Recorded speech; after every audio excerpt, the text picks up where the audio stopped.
Off the western coast of Italy lies the quiet island of Giglio.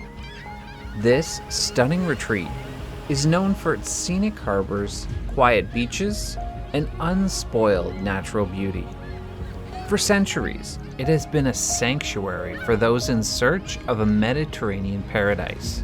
But on one ill-fated night in January of 2012, that tranquility was shattered.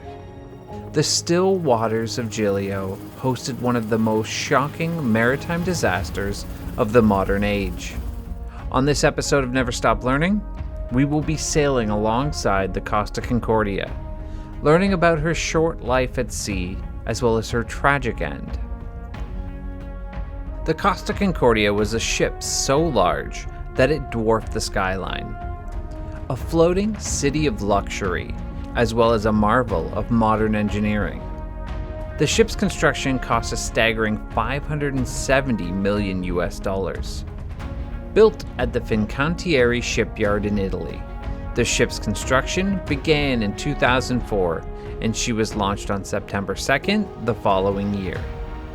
During the christening ceremony, the ship was struck with an ill omen when the champagne bottle failed to break against her hull. This is a bad sign in the world of maritime superstition. Costa Concordia measured approximately 952 feet in length and had a capacity for over 3,700 passengers, as well as a crew of 1,100. They were spread across 1,500 cabins on 13 decks. The ship weighed in at approximately 114,000 gross tons. Costa Concordia was powered by 6 enormous diesel-electric engines that drove 2 screws and provided energy for everything on board. With a maximum speed of 23 knots and a cruising speed of 19 knots, she was a dependable ship and a pleasure to be aboard. Each deck of the ship was named after a different European country and was furnished with art and decor inspired by its namesake. Below deck, the ship boasted advanced safety measures, including a double-bottomed hull, as well as watertight compartments meant to keep her afloat in case of emergency. The ship spent 7 years navigating Mediterranean waters without incident, except for a minor collision with a dock in Sicily in November of 2008 due to high winds. No injuries were reported, and the ship's bow was quickly repaired. The vessel was considered exceptionally safe, even by modern standards, but few could have imagined the unbelievable situation Costa Concordia would find herself in on the night of January 13th, 2012.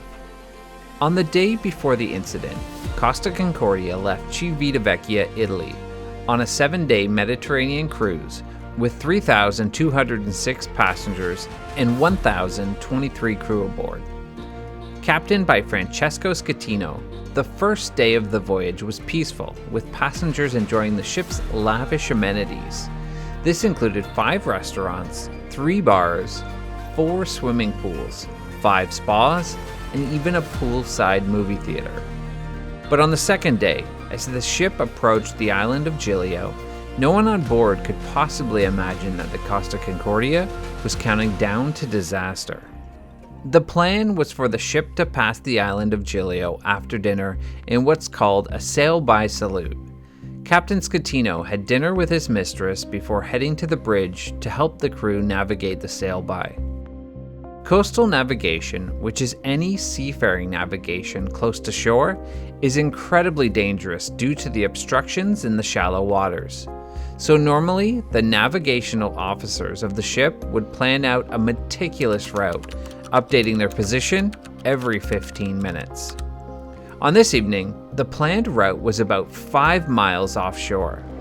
This ensured the safety of the ship, as well as everyone aboard.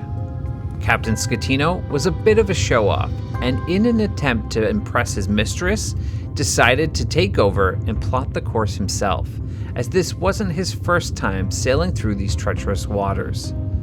As Captain Schettino was directing the helmsman, the ship now found itself less than 350 yards from shore.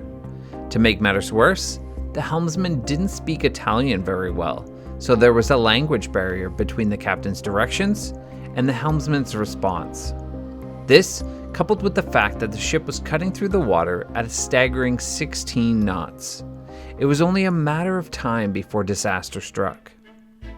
If you've enjoyed this episode so far, please give it a like and subscribe to check out all of our other maritime disasters.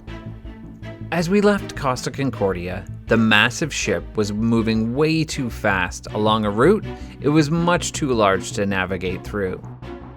It was Captain Schettino who first noticed the breakers ahead of the ship. That was a clear indication of rocks just below the surface of the water. He quickly tried to get the helmsman to turn the ship, but it was too late. The port side of the ship struck the seafloor roughly 26 feet below the water at around 9:45 in the evening. The ship's hull peeled back, leaving a 174-foot tear along the port side of the ship. Costa Concordia would be able to stay afloat with 2 of her watertight compartments flooded.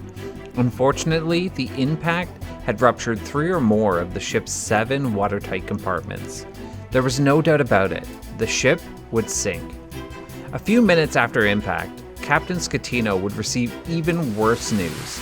The engine room was flooding, and the generators and engine were slowly being submerged. Since the ship was moving so quickly when it hit the rocks, the momentum had kept her moving forward. With the massive gash in her hull, Costa Concordia began to list almost immediately. Passengers had reported a sudden loud bang and shaking, though they were initially told by the crew that this was simply an electrical failure and not to panic.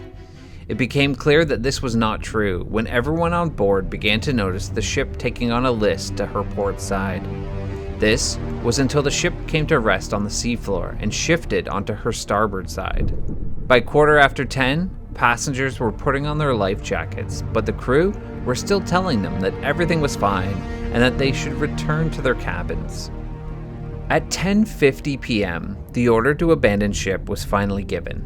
The bridge contacted the Port of Livorno's harbor master to let them know that they were taking on water, but they were very vague about the situation, essentially saying it wasn't anything serious. Not believing this, the Italian Coast Guard was deployed, but it would take about an hour by helicopter for them to arrive. By now, the ship was listing 20 degrees to starboard, meaning that the lifeboats couldn't be lowered safely. Passengers scrambled for life jackets as the list grew ever more severe. Captain Schettino, however, left the ship early, later claiming he fell into a lifeboat. The Italian Coast Guard, led by Captain Gregorio De Falco, ordered Schettino to return to the ship, famously demanding, "Get back on board, damn it." Rescuers worked through the night, pulling people from lifeboats, the water, and the wreck itself. By 4:46 a.m., the evacuation was complete. As for the missing, there would be a search conducted up until January 30th. Divers described the conditions as disastrous, with floating furniture in the dark spaces of the semi-submerged vessel, making the dive incredibly dangerous. Divers did find trapped survivors. A South Korean newlywed couple found themselves trapped in their room after they had slept through the disaster. They were rescued on January 14th. They also found the ship's purser that day with a broken leg. In the end, out of the 4,200 souls aboard the ship, 32 lost their lives. The cleanup operation took years to complete and cost over $1 billion. The wreck was uprighted using sponsons and winches, then towed to Genoa in July of 2014 for dismantling. In February of 2015, Francesco Schettino was convicted and sentenced to 16 years in prison for manslaughter and causing a shipwreck. As of recording, he is still serving his sentence. The story of the Costa Concordia remains a tragic reminder of how one man's hubris and poor judgment can spell disaster on the high seas. Thanks for watching this episode of Never Stop Learning. If you've enjoyed it, please like, comment, and subscribe for more maritime stories and untold disasters. If you know a maritime disaster I should cover, let me know in the comments below. Until next time.